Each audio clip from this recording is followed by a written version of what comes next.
हमारे देश में 22 लाख ड्राइवर्स की कमी है और उसके ऊपर भी आज हमने एक नई पॉलिसी बनाई है और वो पॉलिसी जो है इस किताब में जो आपको देंगे तो ये भी चर्चा उसमें हुई। बाद में जब एक्सीडेंट होता है तो हमने एक नई स्कीम शुरू की है, कैशलेस ट्रीटमेंट। और एक्सीडेंट होने के बाद तुरंत 24 घंटे के अंदर जैसे पुलिस में इंफॉर्मेशन जाएगी तो डॉक्टर जो होगा उसको, वो जो पेशेंट एडमिट होगा उसको 7 दिन तक ट्रीटमेंट का खर्चा या मैक्सिमम अप टू 1.5 लाख रुपए हम तुरंत देंगे उसकी ट्रीटमेंट के लिए। बाद में हीट एंड रन विक्टिम्स जो है उसमें भी मृत्यु होती है तो हम 2 लाख रुपए देंगे। इसके साथ साथ ये कैशलेस ट्रीटमेंट में हमने पायलट प्रोजेक्ट कुछ राज्यों में किए, कुछ कमियां ध्यान में आई, उसको सुधार कर अब नए आदेश हम वितरित करेंगे और ये भी निश्चित रूप से उपयोगी होगा।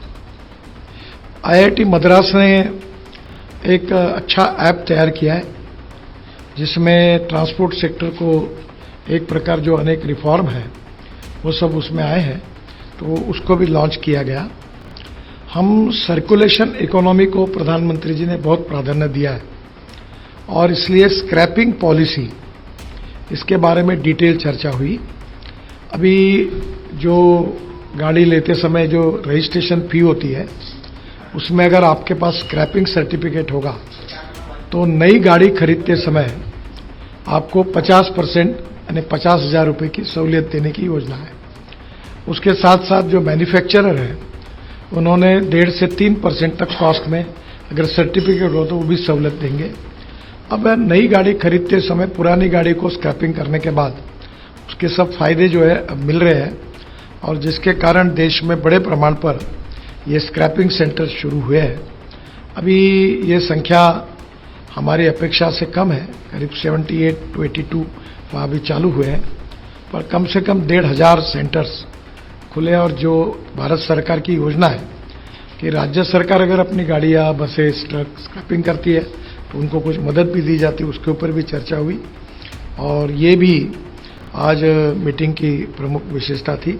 स्क्रैपिंग के कारण हमारी ऑटोमोबाइल इंडस्ट्री बहुत आगे जाएगी क्योंकि aluminium, copper, rubber, steel and plastic इसका रिसाइकलिंग होता है और अभी कुछ स्पेसिफिक पार्ट ऐसे हैं। अभी मारुति का स्क्रैपिंग सेंटर है, सुजुकी का, उसके पार्ट जापान में एक्सपोर्ट हो रहे हैं और टायर जो है उसकी भी पाउडर अब बिटुमेन में डाल रहे हैं। तो ये एक सर्कुलेशन इकोनॉमी बनेगी। तो इसमें स्क्रैपिंग पॉलिसी के कारण देश में नए रोजगार निर्माण होंगे। भारत सरकार और राज्य सरकार का मिलकर 18,000 करोड़ का GST बढ़ेगा और इसके साथ हमारा एक्सपोर्ट बढ़ेगा। हमारी ऑटोमोबाइल इंडस्ट्री पहले 7वें नंबर पे थी, अभी 4 महीने पहले हमारी इंडस्ट्री ये 4थे नंबर से 3रे नंबर पर आई है। हमने जापान को पीछे डाला है। हमारी इंडस्ट्री का एक समय साइज जब 14 में हमारी सरकार आई तब 7 लाख करोड़ का था। अभी हमारे ऑटोमोबाइल इंडस्ट्री का साइज 22 लाख करोड़ का है। अमेरिका नंबर 1 पर है, उनका 78 लाख करोड़ है। चाइना नंबर 2 पर है, उनका 47 लाख करोड़ है और भारत 22 लाख करोड़ है। अभी इसके सबके कारण हम लोग जिस प्रकार से स्क्रैपिंग पॉलिसी, ऑटोमोबाइल को प्रोत्साहन मिला है, अल्टरनेटिव और बायोफ्यूल में हम वर्ल्ड में लीड कर रहे हैं। CNG, LNG, ethanol, methanol, hydrogen, green fuel और अल्टरनेटिव फ्यूल, इलेक्ट्रिक, हाइड्रोजन, तो उन सब की चर्चा भी इस मीटिंग में हुई। ये जो हमने ड्राइविंग सेंटर के साथ फिटनेस सेंटर जोड़ दिए उसके ऊपर हमारा अनुदान भी है, तो उसके कारण ये भी काफ़ी बड़े प्रमाण पर आएगी। हमारी एक बहुत अच्छी स्कीम यशस्वी हुई है, भारत NCAP। अब इसकी स्टैंडर्ड होते हैं, स्टार रेटिंग, और हमारे यहाँ पहले बहुत सी हमारे यहाँ की कुछ गाड़ियाँ थी वो स्टार रेटिंग में फेल हो गई और वर्ल्ड में वो भेजी गई थी। अब धीरे धीरे हमारे यहाँ के सब कार मैन्युफैक्चरर स्टार रेटिंग पे अपनी गाड़ियाँ भेज रहे, जिसके कारण क्वालिटी में बहुत सुधार हुआ है। 6 एयरबैग्स भी आई है, कुछ जगह 7 भी आई है। तो ओवरऑल ये सुरक्षा के दृष्टि से ये जो भारत NCAP का जो रेटिंग हुआ, ये इसके कारण ऑटोमोबाइल सेक्टर में एक क्वालिटेटिव चेंज आया है। आज हमने एक बात का निर्णय किया कि हमारे ई रिक्शा 2014 में हमने लाए थे और ये रिक्शा की विशेषता ये थी कि 2 करोड़ लोग आदमी आदमी को खींचने का काम करता था और विशेष रूप से कुछ जगह पे आदमी को कंधे पे जू रखकर फिर खींचता था। तो मुझे हमारे डिपार्टमेंट की ये 11 साल की सबसे बड़ी उपलब्धि कोई है तो ये जो सामाजिक और आर्थिक शोषण था गरीब व्यक्ति का, उससे हमने मुक्ति दिलाई और मैकेनाइज्ड ड्रिवन ई रिक्शा देश में लाई। अब ई रिक्शा के बाद ई कार्ट भी आई, कोई बोरा 1 क्विंटल का पीठ पर नहीं रखता, तो वो भी ई कार्ट में आया।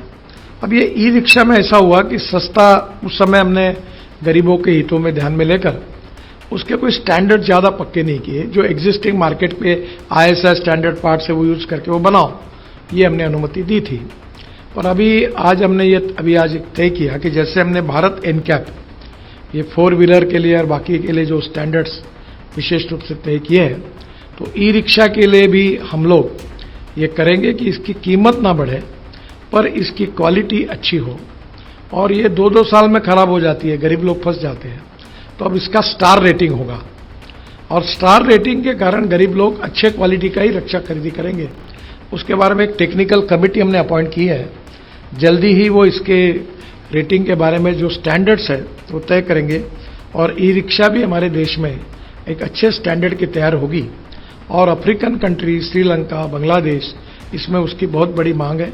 अब बड़ी बड़ी ऑटोमोबाइल कंपनी भी इस क्षेत्र में आ रही है, तो मुझे ई रिक्शा और ई कार्ट ये आगे बहुत बड़ा गरीबों को रोजगार देने वाला है, इसका भी हमने सुधार किया।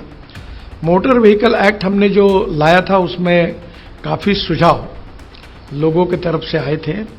उसमें विशेष रूप से ये जो राज्य सरकार के भी कुछ सुझाव थे, कुछ एसोसिएशंस के भी थे, जनता से भी आए थे और उन सुझाव को हमने पूरा इकट्ठा किया। कल सेक्रेटरी और सभी राज्य सरकार के सेक्रेटरी और ट्रांसपोर्ट कमिश्नर के साथ उनके और सुझाव आए।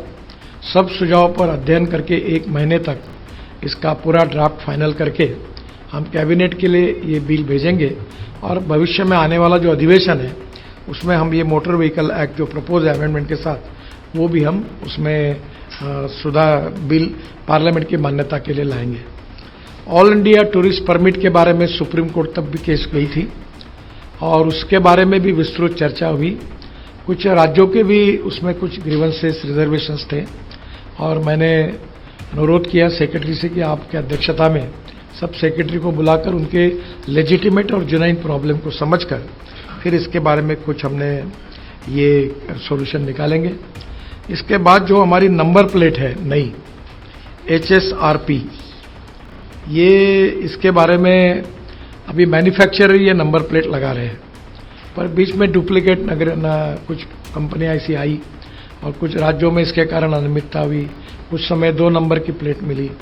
इसकी गंभीरता को लेकर ट्रांसपेरेंसी के साथ ये प्लेट बने और इसके लोग लगाए और इसके बारे में भी मैकेनिज्म पे चर्चा हुई।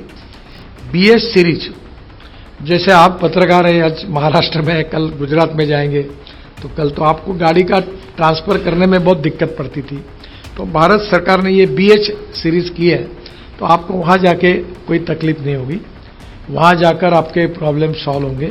तो ये BS सीरीज नंबर प्लेट की भी चर्चा हुई। हमारी टोटल 56 फेसलेस RTO सर्विसेज है। कुछ राज्यों ने 36, किसी ने 38, किसी ने 40 लगाई है। ये ट्रांसपेरेंट है, टाइम बाउंड है, रिजल्ट ओरिएंटेड है और करप्शन फ्री है। तो आज हमने आग्रह किया कि भाई इसके बारे में सब राज्य इसको करके जनता को इसमें रिलीफ देने में मदद करें।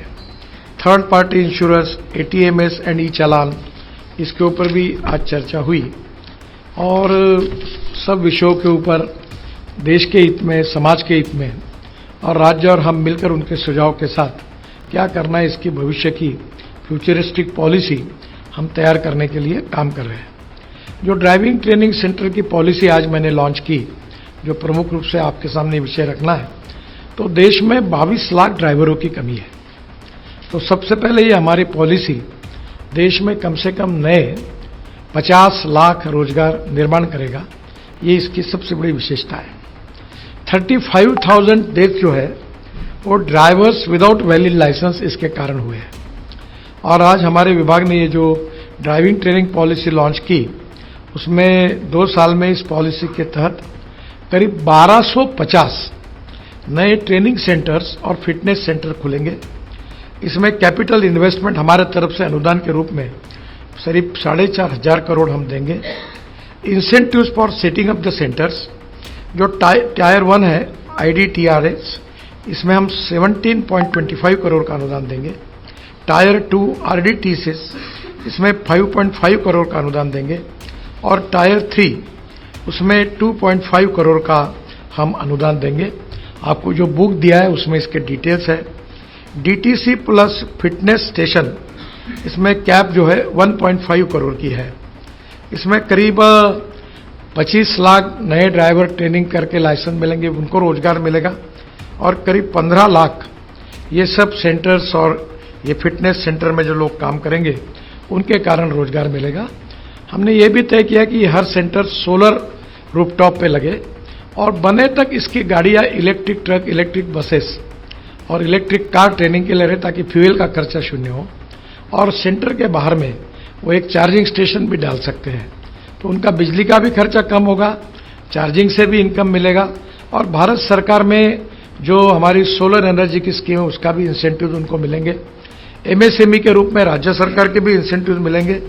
हर डिस्ट्रिक्ट में एक ATS का सेटअप होगा, जो ATS का जो मैंने भी कहा सबसे बड़ा, तो वो भी होगा।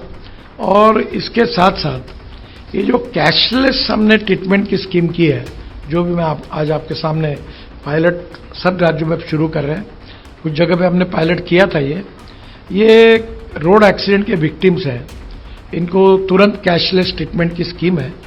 किसी भी रोड पर, केवल नेशनल हाईवे नहीं, डिस्ट्रिक्ट रोड, कारपोरेशन का रोड, बाद में स्टेट हाईवेज, उसके बाद में विलेज ग्राम पंचायत, कोई भी रोड हो, वहां अगर एक्सीडेंट होता है तो एक्सीडेंट में जिसको एडमिट किया जाएगा उसको तुरंत 7 दिन के ट्रीटमेंट का खर्चा मैक्सिमम 1.5 लाख करोड़ हम देंगे।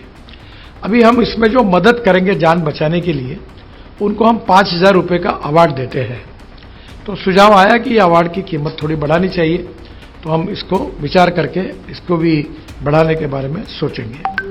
साधारणतः ये जो हमारे विक्टिम्स हैं, ये 1.5 करोड़ तक, मैक्सिमम 1.5 लाख तक, ये हम लोग 7 दिन की ये कैशलेस ट्रीटमेंट दे रहे लोगों में। ये गोल्डन आवर में जान बचाना, अगर ये ट्रीटमेंट अगर मिलती तो 50,000 लोगों की हम जान बचा सकते थे, ये रिपोर्ट में आया। तो अभी ये शुरू होने के कारण करीब 50,000 लोगों की जान बचाने में हम लोग प्रयास करेंगे कि वो बचे। ये इम्प्लीमेंटिंग एजेंसी है नेशनल हेल्थ अथॉरिटी और स्टेट एजेंसी। इसके साथ हमारे यहाँ जो आयुष मिनिस्ट्री में जो हॉस्पिटल रजिस्टर हुए और राज्य सरकार के हैं, उनको हमने इसमें साथ में लिया है। इस स्कीम का पायलट प्रोजेक्ट आसाम, चंडीगढ़, पंजाब, उत्तराखंड, हरियाणा और पांडिचेरी में किया गया। उसके कुछ लर्निंग्स मिले, उसके आधार पर स्टेट गवर्नमेंट की मदद से इस स्कीम को हमने देश भर में रोल आउट करने के लिए अब लॉन्च कर रहे हैं। मार्च के पहले करेंगे और ये सुधार इस स्कीम का हमने पूरा इसमें किया हुआ है। ये डिटेल इस स्कीम का इसमें है। रोड सेफ्टी में हम बड़े बड़े प्रोग्राम कर रहे हैं। कल मुंबई में बहुत बड़ा प्रोग्राम हुआ और शंकर महादेवन ने एक बहुत सुंदर गीत, इसके ऊपर शायद आपके ध्यान में आया होगा, यूट्यूब पर भी आया है सब जगह पर। और कल TV18 ने सब रीजनल लैंग्वेज में भी ये प्रोग्राम आया था बच्चों का। तो अब उसको गीत को हमने सभी रीजनल लैंग्वेज में ट्रांसलेट करने का निर्णय किया है। तो ये सभी भारतीय भाषाओं में, और शंकर महादेवन उसको गाएंगे। तो ये एक स्कूल में बच्चे गाए और हमने कॉन्सेंट्रेशन जो किया है वो 8 साल से 16 साल के बीच में जो है उनको रोड सेफ्टी का महत्व बनाकर इन लोगों को हम संवेदनशील और जिम्मेदार नागरिक कैसे बने, कानून के प्रति डर भी नहीं और सम्मान भी नहीं, एक विचित्र अवस्था है। तो इसमें हम NGOs, सोशल ऑर्गेनाइजेशन, बाद में अब कल मेरी मीटिंग है नेहरू युवा केंद्र के लिए आदरणीय मनसुख भाई मांडवे जी के साथ, उनका भी हम सहयोग मांग रहे हैं। और इसके साथ एजुकेशन इंस्टीट्यूशन, यूनिवर्सिटीज़, मीडिया, इनका सबका हमको सहयोग चाहिए, क्योंकि आपके सबके सहयोग के बिना जब तक ह्यूमन बिहेवियर नहीं बदलेगा, रेड सिग्नल होगा तो हम रुकेंगे, रोड क्रॉस करते समय रेड सिग्नल होगा तो रुक जाएंगे, फिर जाएंगे। हम हेलमेट न पहनने के कारण 30,000 लोगों की मृत्यु हुई, हम हेलमेट पहनेंगे। अब बेल्ट हमने सामने भी लगाए, पीछे भी लगाए, नहीं बजाएंगे तो हॉर्न बजने का ऑर्डर किया है, तो हम लोग बेल्ट लगाएंगे। तो ये जो छोटी छोटी बातें हैं उसके कारण ही हम बहुत लोगों की जान जा रही है, यंग लड़के लड़कियां इनकी जान जा रही है, उन परिवारों का नुकसान हो रहा है जिनके घर से एक आधा लड़का होगा वो भी चला जाता है। ये बहुत तकलीफ का विषय। मेरा खुद का एक्सीडेंट हुआ है, मेरा पैर 4 जगह पूरा टूट गया था, मैं इस संकट से गुजरा हूँ। तो मुझे लगता है कि ये आगे भविष्य में ना हो, हम जीरो फर्टिलिटी की ओर जाए। पर हम 10 साल बहुत कोशिश की, ऑटोमोबाइल इंजीनियरिंग में सुधार किया, रोड इंजीनियरिंग में हमने ब्लैक स्पॉट्स के बारे में सुधार किया, पर हमको सफलता नहीं मिल पाई।